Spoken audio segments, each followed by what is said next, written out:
Hello, and a good morning, good afternoon, and a very good evening to you, the good people of the tube. Hope today, hope you're feeling grand. And all's well in your world. Hello there, everybody. Still in the weirdo world that we are in. Anyway, we're doing another Q&A Wednesday, everybody. Let's dive into question one today. So, question one today is, what are your thoughts on practicing with a metronome? My thoughts on the whole metronome thing is it comes down to personal taste with metronomes. I feel it's important to practice with some kind of time, just to you need to develop your own your inner meter. As my friend Ian would call it, you need to develop that ability to kind of to find your own sense of time and stick with it, and also to be able to play in time, by learning to play off beat, on beat, push the beat, pull it back. To learn that kind of thing, you do need to kind of practice that kind of thing with something like a metronome. Personally, I despise metronomes with the way they sound. I like playing along to a drum machine, like I do on my intro jams, because they're automated. That's basically my metronome. You know what I mean? That is kind of my Zoom drum machine is basically a metronome, and I like that more. It seems more it's more musical than dip, dup, dup, dup, dip, dup. I hate that. I absolutely despise it. And I could never do it. I could never actually play along to that kind of metronome. In the studio, trying to record to that, I can't do it. I find it a lot easier if it's like a hi-hat sound, or just or a drum beat sound. I can't play along to metronomes. I've never been able to do it because I hate the sound. It just doesn't. I think because it annoys me and because it feels so horrible to me, I struggle to kind of lock in with it. It's just an irritation.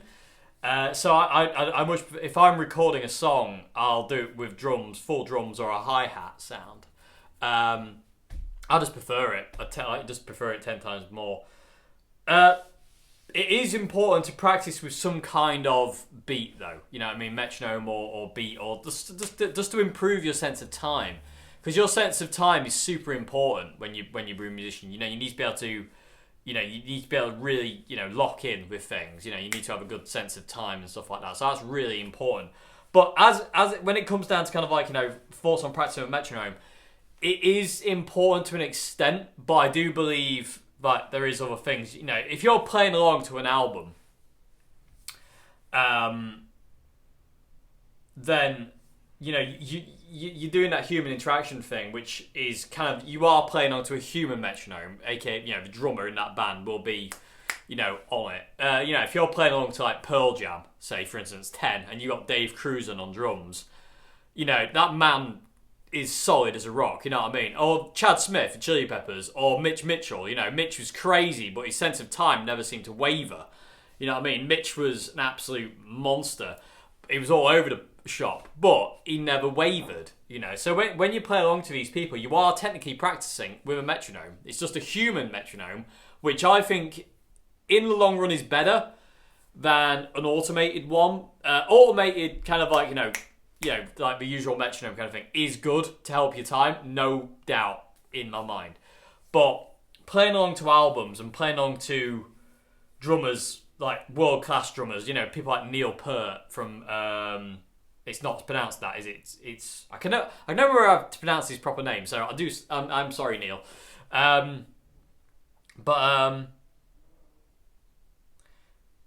Yeah, doing that kind of thing I think is really important, because you're connecting, even though you're not in the same room and you're not in a band, you're not playing music with them technically, you are still playing music with them. So when you're jamming along to Bark at the Moon by Ozzy Osbourne, you are technically playing with that band, you know what I mean? When you're playing Can't Stop, you are playing with the Chili Peppers. When you're playing Alive with Pearl Jam, you're playing it with Pearl Jam. And because that's got the human element, it's really important, you know what I mean? Interesting fact though about timing is being perfectly in time sometimes can hinder and make the feel of the music wrong. A good example of this is Man in the Box by Alice in Chains. If you listen to Alice in Chains, the tempo of that thing is all over the shop. And Sean Kinney's got a really weird laid-back drum style anyway, where he always plays, like, he pulls them back, you know what I mean? It's like Jerry and Mike, they always want to seem to push, but Sean always pulls them back. He's got a really cool drum style that just holds it back, and it really gives Alice in Chains their sound, you know, feel. It gives them their feel, you know, so to say. But if you listen to Man in the Box, when they come out of that first chorus, the tempo drops about 4 or 5 BPM. You know, it just drops straight back down again when it comes back into the main riff.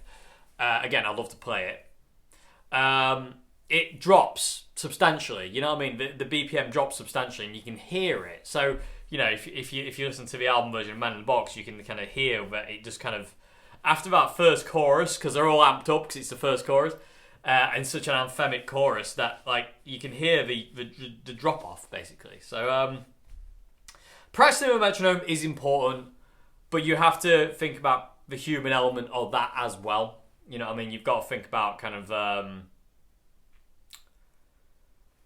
playing with other people, so to say. You know what I mean? You've got to think about that, how, you know, that's important. So playing onto albums is important, and jamming with your friends is important. But it's always good to have, like, a beat. You know what I mean? Like that kind of, you know, to kind of like control you and keep you where you kind of need to be, so to say.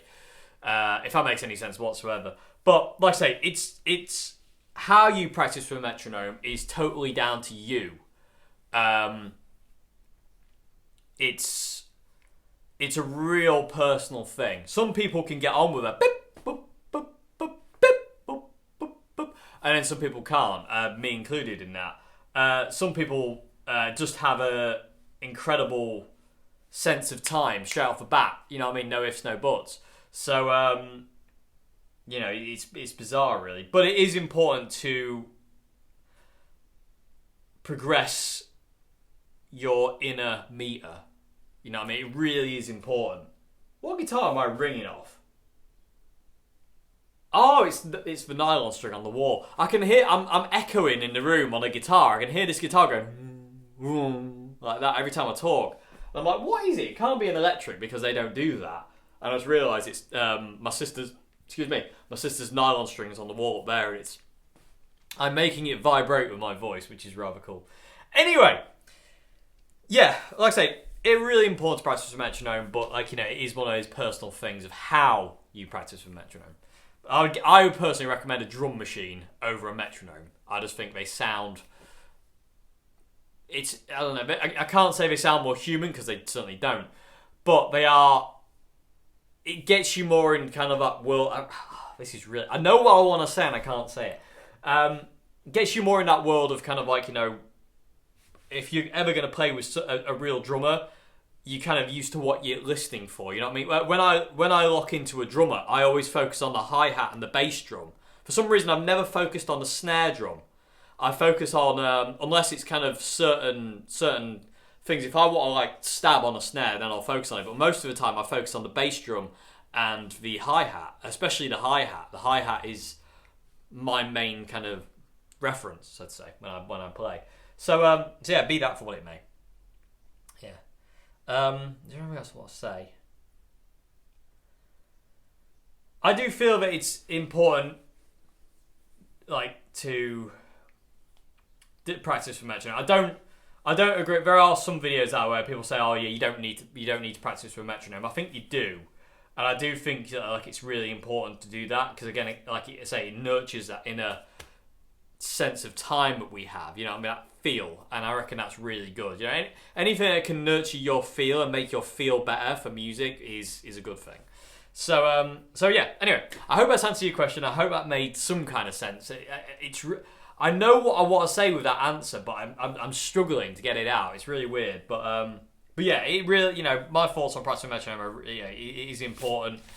Is it mega, mega important? I don't know what I feel about that. I'm kind of in two minds of saying, yeah, it is mega important. And there's kind of like, yeah, but there is also a point where you can practice too much to a metronome, if you know what I mean. You can become too locked in. So when you start playing with a human, if that human starts to waver, because we're human, we're going to waver, it can grate on you. And you don't want that. You want to be able to retain the natural feel without having to be kind of put off by somebody not playing in perfect time. You know what I mean? So it can hinder you, but it is good to nurture, but not too far. If that makes any sense. That's what I wanted to say. So you just got to be careful. You got to kind of strike a nice balance between the two. It's cool to do it, but you want to retain that kind of ability to go with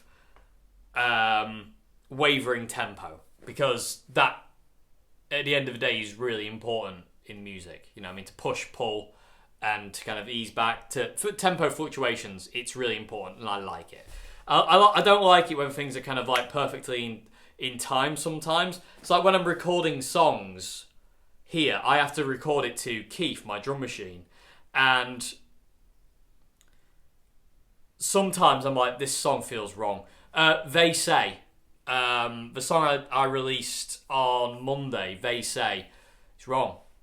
It's wrong. It feels wrong. It feels totally wrong. That entire song. That is a song that I need to record live in a room with my friend John Joe, with no metronome. That's a song that needs to be recorded. That it just feels wrong. There is so much in that song that just doesn't feel right. I don't like it. I like the song. I really like the song, but as regards to feel, it feels wrong. And I was going to record a couple of other songs as well, but I'm questioning that now, because these other songs are rock songs. They're much in the same way. They're in the same vein as They Say. Big, heavy guitar riffs, very high, screamy vocal that I always did, like Rory Gallagher. Sorry. And I'm questioning. Well, I'm not questioning at all. I'm just not going to record them right now because I need to do it with John Joe in a room without a metronome, because it's wrong. The feel's all to pot.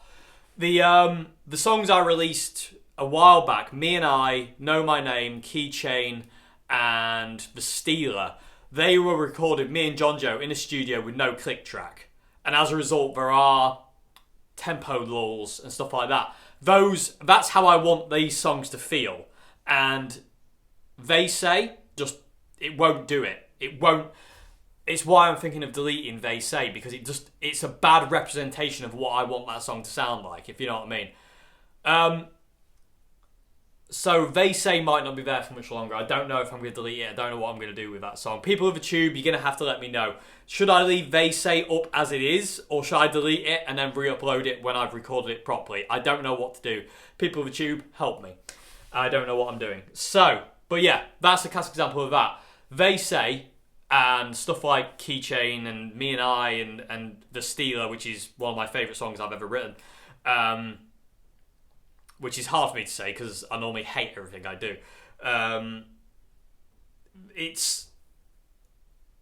They feel how They Say should feel, and They Say isn't this. It isn't perfect. It needs to fluctuate. It needs to move. It needs to bounce, and you can hear it in the verses.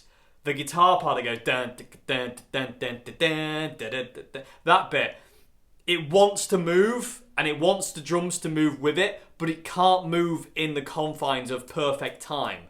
It can't move to a metronome. It doesn't. It's a human movement that song's got. And there's also another song called Nervous Man that I want to record, and that's got the same kind of vibe. It needs humans. It can't be to Keith the drum machine. So people of the Tube, let me know what happens to They Say, because at this point in time, I keep going back and listening to it and going, it's driving me out of my mind. It's not right, and it's really painful. But if people like listening to it, then I will leave it up. I just will never listen to it again. until I record it properly. So let me know, people of the tube, people who have listened to Vase and like Vase, let me know what I should and shouldn't be doing with it, because I don't know at this point in time what I'm doing. So, anyway, I'm going to move on to question 2, because I'd spend all day talking about that if I'm not careful. So, question 2. That's question 4. Anyway, question 2 has 3 parts. Okay, so question 2, part 1 is the John Frusciante poster behind you in your demo room that says ... Where does it come from? That comes from a book about the Chili Peppers. It's not a poster. It was a double-page spread in this book. Joe bought me actually from an antique shop in Horncastle. When I worked in Old Hat, there was an antique shop right next door to Old Hat. And Joe, when she would come to Old Hat with me, she would sometimes go into the antique shop and look around. And she found that book, the Chili Peppers book, which I've still got. I love it. But there was that double-page spread of John Frusciante, and when I was looking for posters to put on the wall upstairs, I had to cut that thing out. There's a few pictures in there that I really wanted to cut out, but I just took that one.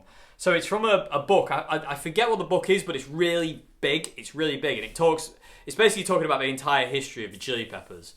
And it's an awesome book. It's got the asterisks on the front of it. It's really, really cool. And I say Joe bought me it. And yeah, it's from there. I really can't remember what it is, but it's basically it's massive history on the Chili Peppers, and it's from there. So it's not a poster, it's not like a magazine thing, but it's from an actual book of theirs, which I had to have on the wall. I had to have John on the wall, like in big, basically. So yeah, that's where it's from. And ... is just kind of it's the start of the chapter of the book, basically. Okay, so question 2, part B is, what comes between a good musician and making it? Like, for instance, why aren't you in a touring band? Is it down to right place, right time? Yeah, I mean, it's right place, right time, and luck.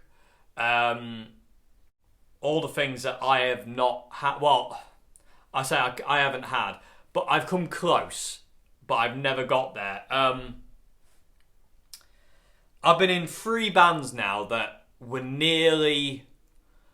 on the cusp of not necessarily making it, whatever that means, but really starting to make a name for themselves and really starting to get somewhere with the opportunities to do things, you know what I mean, if that makes any sense. Like, for instance, the first band I was in that really, like, near enough borderline made it was Gimbal, the pop punk band I was in with my friend Lawrence, Carl and Phil. Back in 2004, 5 and 6. We were getting a lot of attention. There would have been, if we had kept going, there would have been opportunities to tour. There would have probably been record companies who were after us. And there was just a lot of opportunities. And unfortunately, with one thing or another, if that didn't happen, it ended, and that was that. And then I joined another band, a local band, and again, same thing happened with that band. It started to get momentum. People were starting to kind of pay attention. There was opportunities of going to Europe and gigging in Europe and stuff like that, and then it just fell down.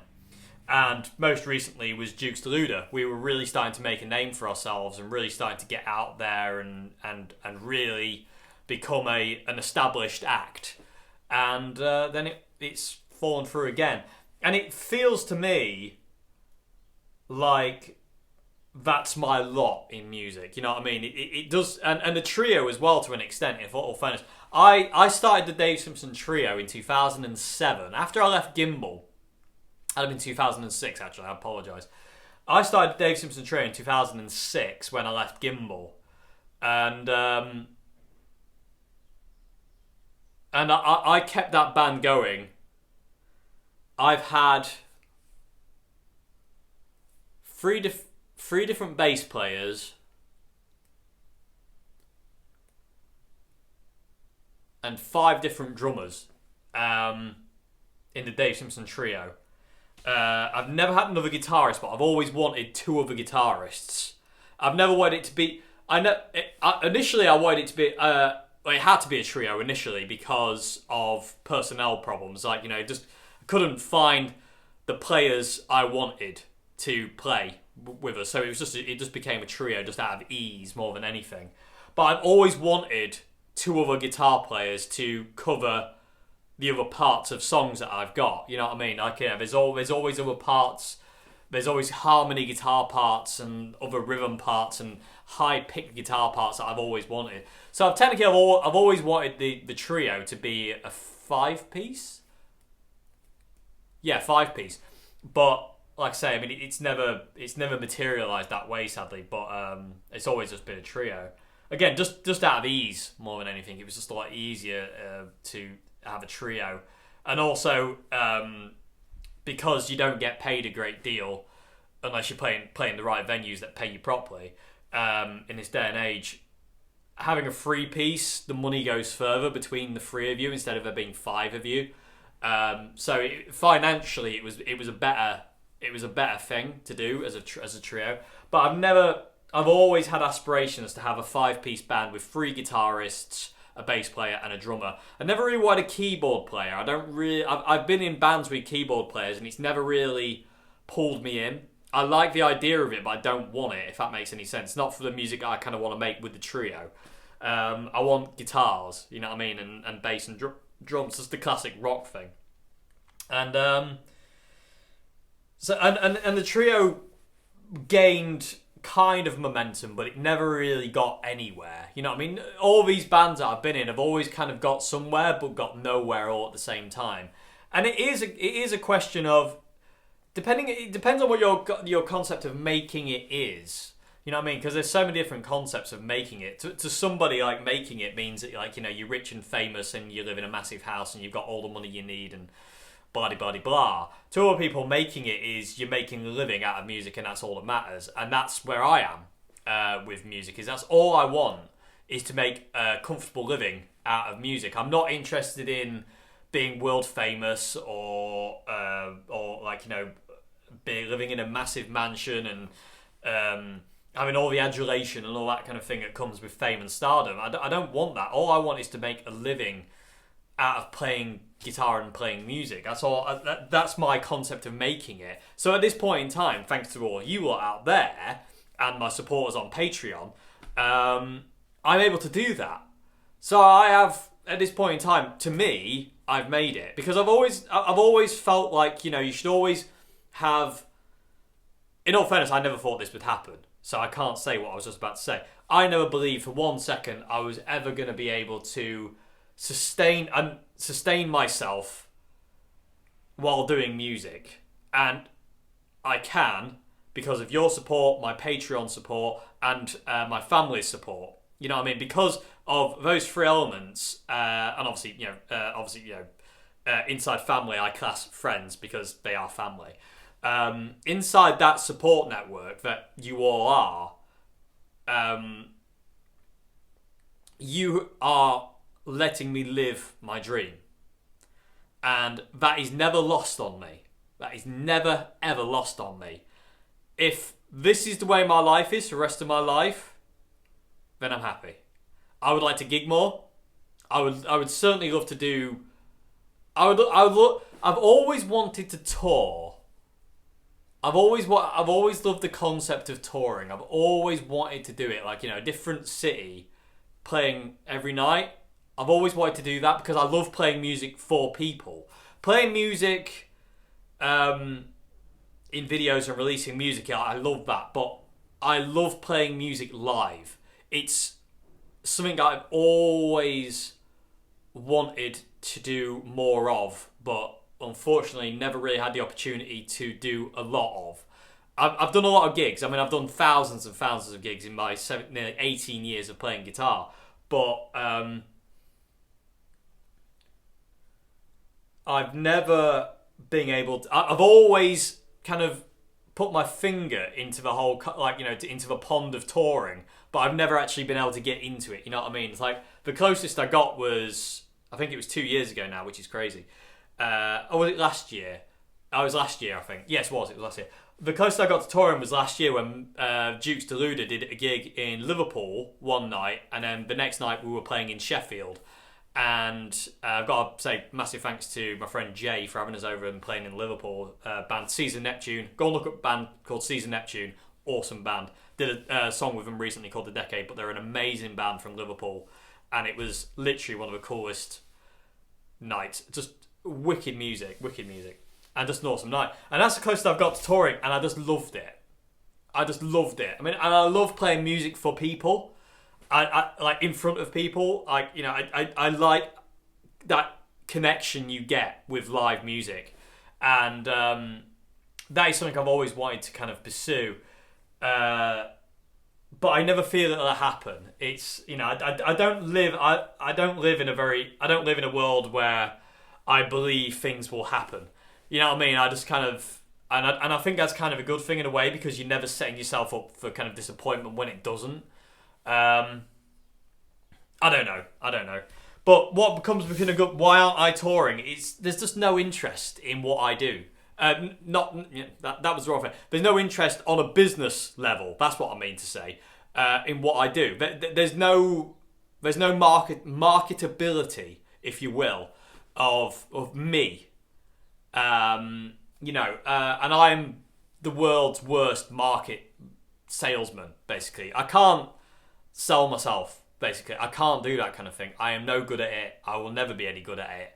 I'm just not. I don't do that kind of thing. I don't big myself up. I don't like to big myself up. I like to keep myself where I feel I should be. Sometimes that's in a really stupid place, but there's no marketability in me. I mean, I don't look right. I'm not good looking. I've got my hair's falling out. I don't wear trendy clothes. I don't play the music that's popular or current or this, that, and the other. And from that perspective, there's no way anyone would ever go, we can make money out of this guy, because they won't. They don't think they can. You know what I mean? So, I'm like I say, I don't look right. And again, this is a thing that I got told when I was studying music in London, is I will never get picked for. I might get picked for studio session work, but I would never get picked for live session work because of the way I look, because of my face, basically. And yeah, the music industry is that shallow. I would never get picked for live session work because of my face. I can't get picked for studio session work because I can't read music. I'll never be like the next whatever because of the way I look. The music business runs, especially these days, on how you look, and I don't look right. You know what I mean? I don't look right. I know I'm an ugly creature from the Black Lagoon. I'm not trying to kid myself into thinking that anything's going to change that. You know what I mean? Even cutting my hair off ain't going to make any things. I've always been an ugly sod, and that's just the way it is. I'm not under any impressions, under any kind of fake impressions that whatever. So there is an element of look in it. There's also an element of how you look. You know what I mean? So there's look and then there's look. And also kind of like being right place, right time, knowing the right people, and having the financial ability to do certain things. All of which certain people don't have. And even some weight. You need to carry weight behind you. Excuse me. It's difficult. And especially, when you don't play music that people don't think they'll be able to make money out of. Because at the end of the day, that's the people you've got to get through to. You got to get through to these people who can help fund this. You can't just kind of you can't just go, oh, what I do is great, so everyone should back me, because that doesn't work that way. It doesn't work. You've got to be a sellable thing. You've got to be sellable, and I'm not. And quite a lot of people I know aren't sellable. So, and it's sad because, a lot of people I know who should be making a really awesome career in the music industry won't, because they don't look right or they don't play the right music, but they're extremely talented. My friend Dan Hicken, who does a thing called Loop Cycle, I've never known music like it. It's incredible, absolutely incredible. He does everything on loop pedals, and the man's a genius. Can't make a go of it at all, and it really upsets him. to a point where I think he's just about had enough and he's about to give up. And I can totally understand that, because in all fairness, if it wasn't for this YouTube channel now, I think I probably would have given up. It was all you lot that kind of give me this ability to be here that keeps me going. You know what I mean? Because I get to play and perform for you. It's that thing. But anyway, I'm gonna have to move on, because if I talk any longer, I'll be on this all day. But there is a lot of luck involved, and you've got to play what people want to hear and what's right. Not even to appear on a mask kind of thing, but you've got to have a certain kind of thing about you. And I don't know. It's difficult. It's really difficult, and I'm not under any illusions that it's ever going to happen to me, because I just don't believe it will. You know what I mean? It's like meeting John Frusciante. Do I believe it'll happen? No. Not in a million years. But if it does, wicked. But I'm not going to fool myself in thinking one day.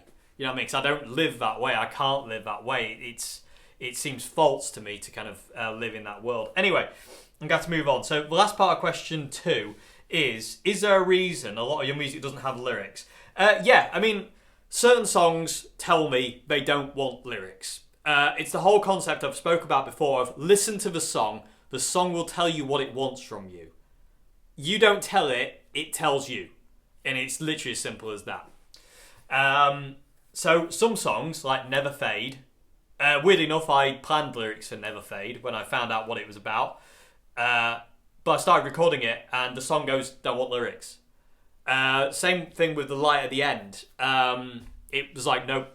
I initially had ideas for lyrics. It was like, nope, don't want lyrics. And certain other songs that I've done, I've just gone, no, we don't want lyrics if this is an instrumental piece. So that's the reason. The song tells me what it wants and what it doesn't want from me, and I just go by it. I just listen to it and abide by what it wants, and and that's the way that works. And I like instrumental music. I've always loved instrumental music. And I like mellow, chilled out stuff with really singy guitar stuff. I like that.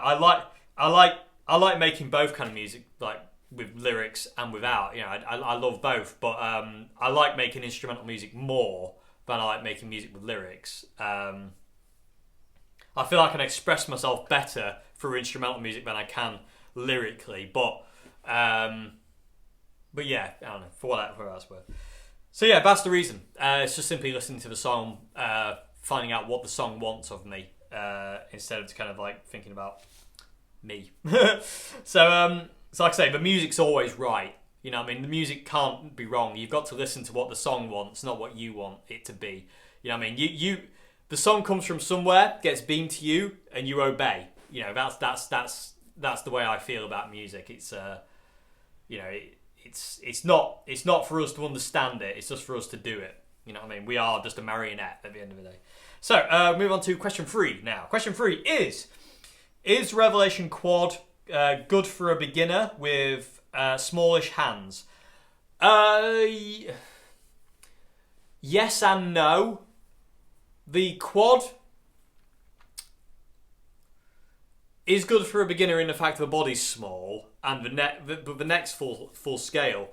The only issue I would say with the quad is the width of the neck. So from E to E, the quad's got a Gibson kind of neck, which I suppose, yeah, it's got a Gibson kind of spec neck, so it's a lot more like a Les Paul than like a Stratocaster. It's wider, like I say, E to E. It's a wider fretboard, but the binding makes it super nice. Is it good for a beginner with smallish hands? Yeah, I would recommend you get like something like gauge 9s on it if you're a beginner, and get the action low as you can get it. Which you on a quad or any Revelation you can get super low if you need to.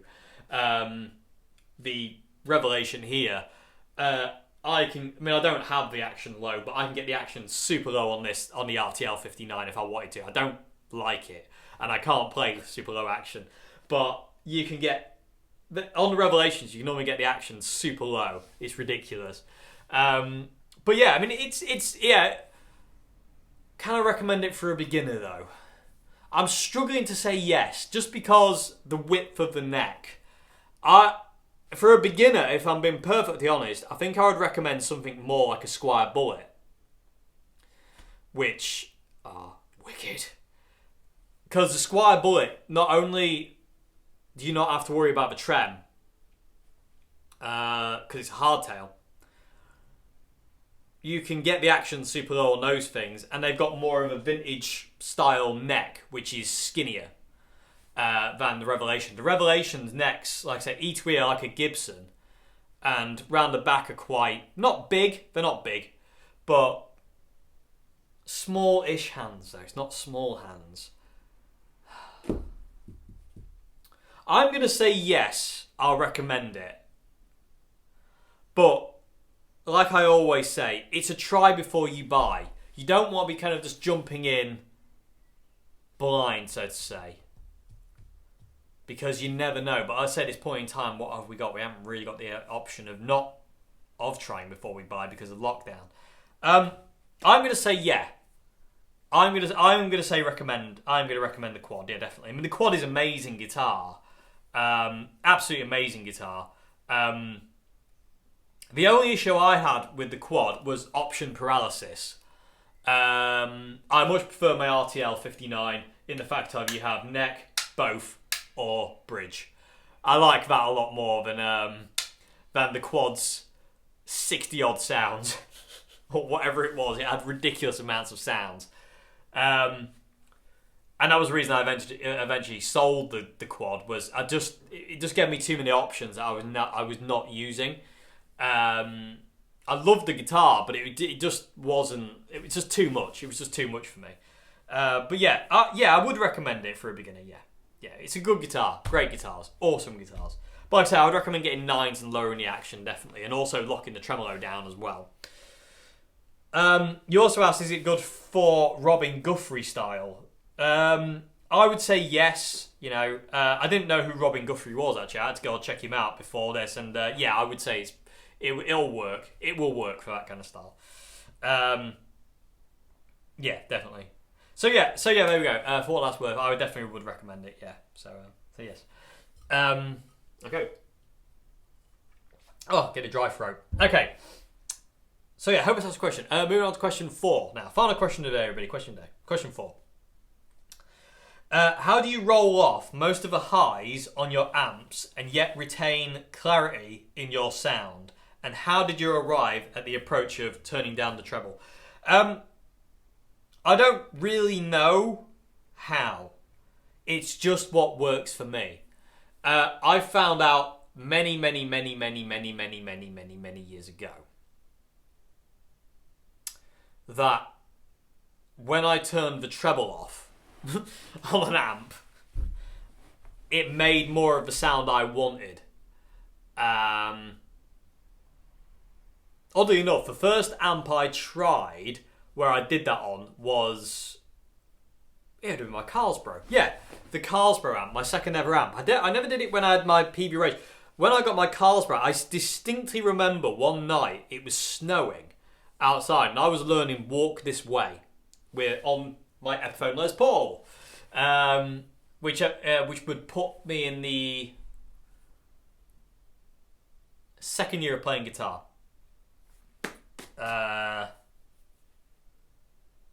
Yeah, it would. Yeah, the start of the second year of playing guitar. So I was learning Walk This Way, and I remember I was also learning Motorcycle Emptiness as well because I was obsessed with that riff, and still I'm obsessed with Motorcycle Emptiness by Manic Street Preachers. And I distinctly remember my Carlsbro being on the floor where I was stood learning the song. I had my Zoom 606 silver pedal, and I'm pretty sure I had my Crybaby Wah by that time as well, and that was it. I distinctly remember going to my amp, and I was still messing around at this point in time. I was tinkering a lot, and I distinctly go into it and turning the treble down all the way, which never occurred to me to do before. And I turned the treble down all the way, and all of a sudden my distortion sounded more like the Motorcycle Emptiness smooth sound, or Slash's guitar tone, or John Frusciante's guitar tone. It just sounded smoother, without the treble in it. So that got me on the kind of the path of turn the treble off all the time. So I started kind of experimenting with other amps. When I first got my Marshall MG, for a little bit, well, for quite a while, I had treble at 2. I used to have gain at 2, bass at 4, middle at 7, and treble at 2, contour all the way off, and volume all the way up. That was the setting I had for about, half a year, give or take. And then I found that I turned the treble off again. And throughout the years, I've just realised that I don't like that frequency. It gets on my nerves. You know what I mean? I just found that running the EQ from 0 gives me more of the sound I want. How do I retain clarity in that? I have no idea. I think it's because I just use single coil pickups. I don't really use humbuckers a great deal. And because single coils have so much treble in them anyway, that's where the clarity comes from. You know, so I can run the amp dark, I can run my pedals like in a dark way because I've got treble coming from these things. If that makes any sense. I don't know. I have no idea. In all fairness, I don't even know what led me to believe, led me to this. You know, I'm glad it did, because it gives me the sound I want. But yeah, how did I arrive? As like I say, it was just one of those things where I just started turning stuff down, and starting from 0. Because I remember people telling me it was kind of, oh, you have to start with everything at 5, and then you subtract and add. You know, so if you start with 5, and if it's too trebly, you lower the treble, or if it's not trebly enough, you boost it, or you mids or whatever.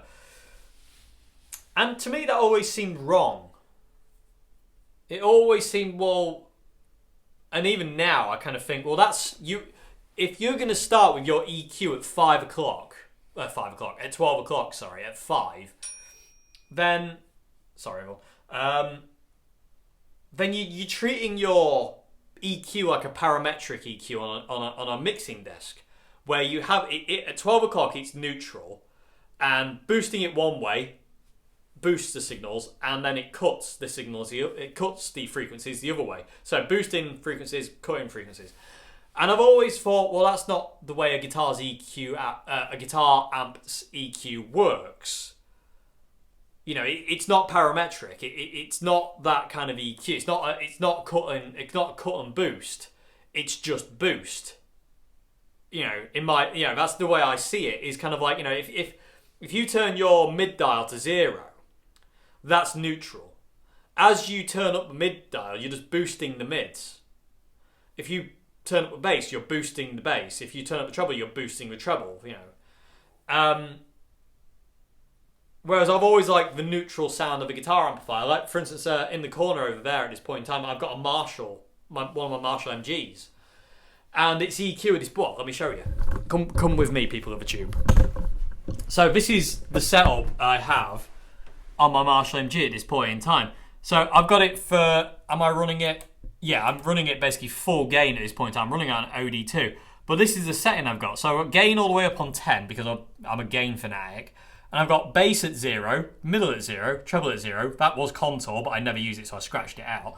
And volume at 10. So I've only got 2 dials, technically, I'm using. And then I've got a little bit of delay and reverb going on as well. But this, I'll tell you what, let me show you. But this is the sound that I like. So let me just extend the legs on the tripod a bit. Okay, show and tell with Dave Simpson. Okay, yeah, that's about right. Let me get a Stratocaster. Okay, so,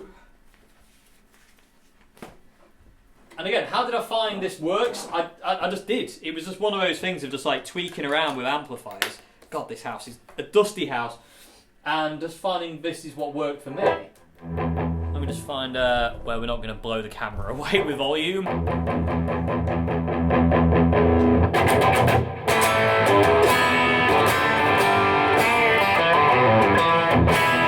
You know, that's got no bass and no treble and no mid.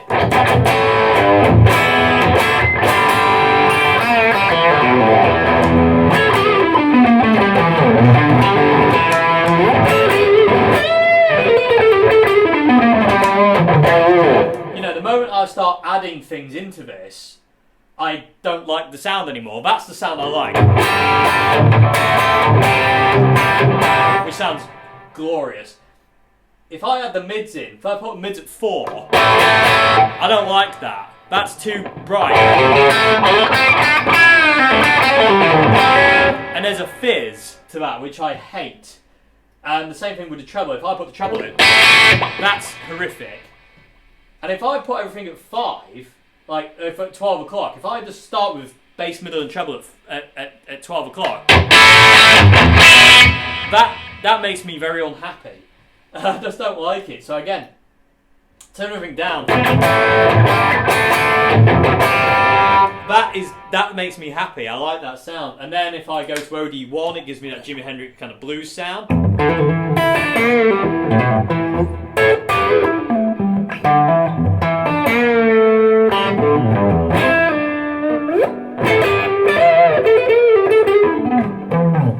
Then if I lower the gain down to 5, it gives me John Frusciante.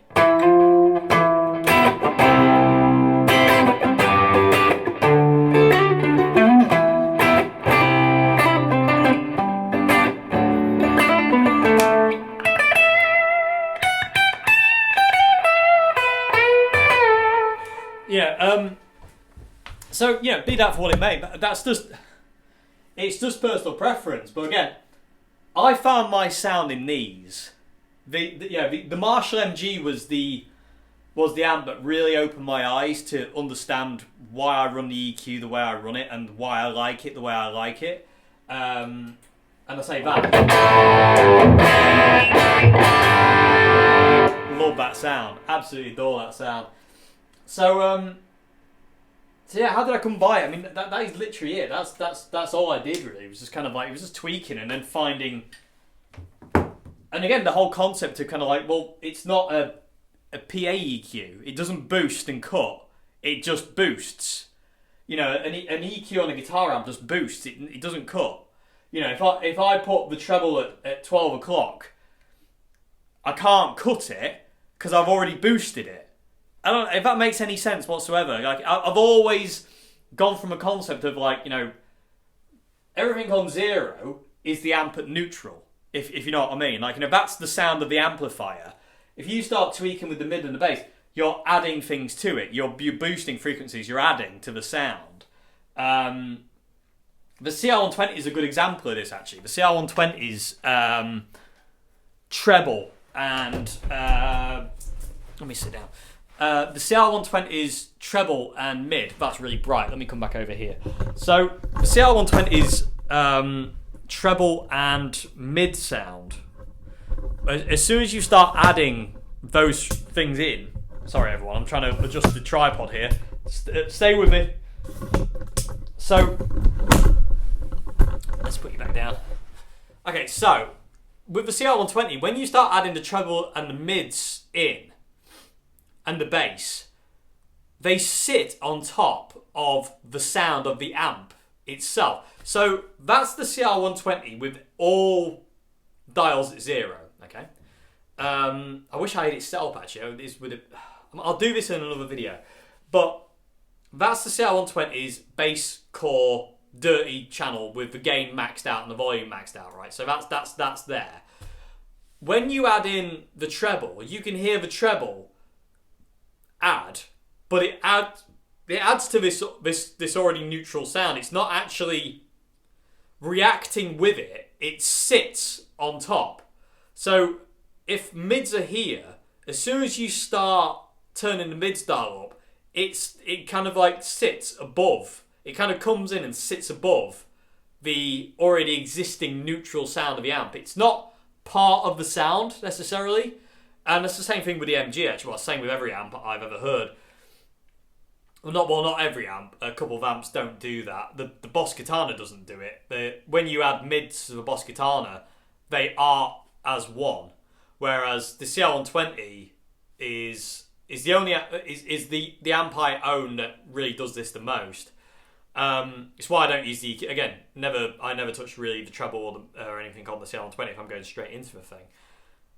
And like I say, if you add mids, they come in and they sit on top of the neutral sound. And the same thing with the treble. So eventually, like if you add bass, middle, and treble onto the CR120, you get these 4 different sounds that are now stacked. Instead of it just being kind of like, you know, 4 elements leading to one sound, you have 4 elements leading to 4 individual sounds that are now stacked. I don't know if this is making any sense, but that's the way I hear it, and that's the way I perceive it when I'm, you know, that's just the way I hear it. You know, it's a sound above a sound, and I don't really like it. And that's the way it was when I was using my Carlsbro. I always found the treble sits. Oh, actually, yeah, the Carlsbro does it. Actually, good point. The Carlsbro, when I turn the treble up on the Carlsbro, the sound sits above the sound. The treble sits above the actual neutral sound of the amp. The MG does it, but it's not really perceivable. It's, you know, the bass, middle, and treble, they add to the neutral sound of the amplifier. And the same thing with Boss Guitar, the bass, middle, and treble and the presence add to the sound of the amplifier. Whereas the Carlsbro, the CR120, is there any other amps I own? There's no other amps I own. They all stack, if that makes any sense. Whereas those amps don't. And it's like it's 4 elements instead of 1. You know, and that kind of goes. I don't really get on with that sometimes. And again, that's why when I go into the CR120, if I'm going straight into the thing, I don't use the EQ. I just have it on 0. And the same thing with the MG. But like I said, the MG is a little bit different. And the fact if you turn the mids up, it adds to the existing sound. It's part of that original element. It's not a separate part of the element that sits above. So yeah, and like I say, it's not. You know, you can only boost with a guitar amp. If it's on 0, it boosts. It doesn't cut. You know, like I say, it's not like a PA EQ where it cuts and boosts. You know what I mean? And it doesn't do that. You know. And a friend of mine, Gaz, he always said on a PA you should never ever boost anything. You know, if on a PA, if your guitar sound is too boomy, if you're mic'd up through a PA system and your guitar sounds too boomy, don't add treble to compensate, because that bass is always going to be there. What you have to do is you have to cut the bass. If the guitar tone or the bass tone or the hi-hat or whatever is too fizzy, don't add bass to compromise it, just cut the highs. You know, he said it's better to cut than it is to boost. You don't really, if you can avoid it at all costs, never ever boost. You know, and I always, whenever I'm doing PA, I always do that. I never have any of my EQ dials pushed. They're always at 12 o'clock or they're cut, depending on what they are. You know, I never have things boosted. I don't like to boost things. I heeded Gaz's warning, and in all fairness, he's like one of the best sound guys I've ever heard. So, you know, I trust him in what he says. So, there are some times when it's unavoidable. I totally get that, but most of the time it's better to cut than boost. So, and again, that's the whole concept with guitar amp for me. Is that kind of going along that same kind of line of it seems wrong to keep boosting mids or treble sometimes. You know what I mean? So some amps, yeah, you've got to do it. In certain sounds, you've got to do it, but only when needed. It's not when I always start, if I'm plugging into a brand new amp I've never tried before, I always start with the EQ on 0. And again, it's just something I've learned over the years to do, and that's where I find my sound more than not, really. So yeah, that's it. I don't know if I can go into any more detail other than that, really. So yes, there we go, everybody. So yeah, I hope that's answered the question. That's how I came about. I could spend hours talking about that, but that's where I am with it. So anyway, that's it, everybody. Hope I've answered your questions okay. I hope I haven't been too much waffle. If you want to submit a question for Q&A, description box below, there's an email link. Forward the emails there, and I'll get to them eventually. We are getting through April at this point in time, so I am catching. So yeah, like I say, hope you enjoyed this video, everybody. One before we go. A quick update on the Harley Benton kit build. Lockdown is boring, so I relicked it. I said I wasn't going to, but I changed my mind, and because I had nothing to do. So I relicked the Harley Benton, and here it is. Ta-da! So, I don't know how well you'll be able to see this, but it's not massively relic. In all fairness, funnily enough, actually, weirdly enough, some of this had started to happen.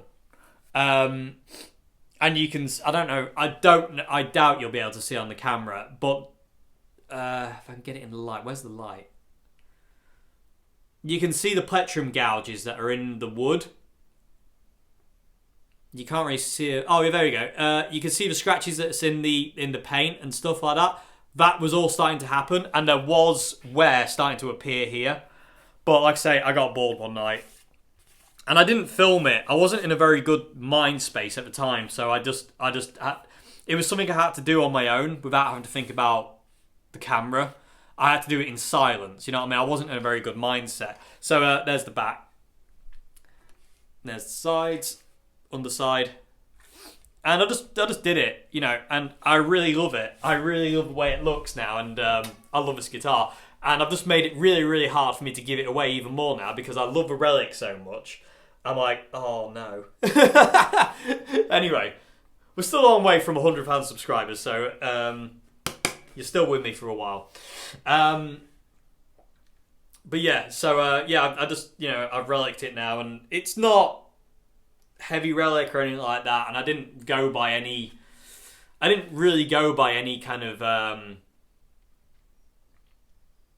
reference. I just went by the way some of the relic guitars that I've seen in my time. I went by kind of what I know they looked like and how they wore, and also some of the plectrum wear that was starting to appear. I just basically elaborated on that, and also kind of like, you know, the body wear that you get on guitars, and like, you know, some of the wear on the bottom there where it rubs on the case all the time.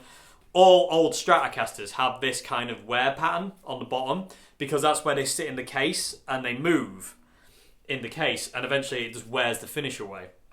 Everyone, you know, got the obligatory arm wear and the obligatory chips, dints and dents all over the body, which you get a lot of. So yeah, I've relicked the Harley Benton, everybody, and like I say, it's made it a lot more difficult for me to want to give it away now. But anyway, that's update on that. Anyway, love this guitar. I've finally decided what pickups I'm going to get for it and electrics, but I'm not going to tell you about that just yet at this point in time. I'll do a video on it when I get around to doing that. But I know what pickups I'm going to have in this, and I know what electrics I'm going to have in this, and I'm going to get on that as soon as I can afford to. In all fairness, this guitar's perfect as it is. There's no reason to change these pickups or anything like that. It sounds great. I love it. But because I'm going to give it away someday, I want to make it really special. So I know what I'm going to do. So yeah. Update on that quick. Like I say, it was one of those things I had to do on my own in silence because I haven't been in a very good mind frame over the last couple of weeks. Lockdown things really starting to kind of get to me and with one thing or another here and there. So I've been struggling. And I haven't been doing very well. So it was one of those things where I had to do it as like a therapeutic kind of exercise where I was just silent and just focused on doing what I was doing. I don't think it would have made for a very interesting video of me not talking, basically. For like, it took me about 4.5 hours straight to do it. And it wouldn't have been a very interesting video because I didn't speak for basically those 4.5 hours. So so yeah, I started at like 7 and finished at like 11 o'clock or something like that, 10:30ish. Anyway, yeah, that's the update on that. Anyway, yeah, I'll see you on Friday for another video, everybody. Have a great morning, afternoon, and good evening, and goodbye now. Thanks so much for watching.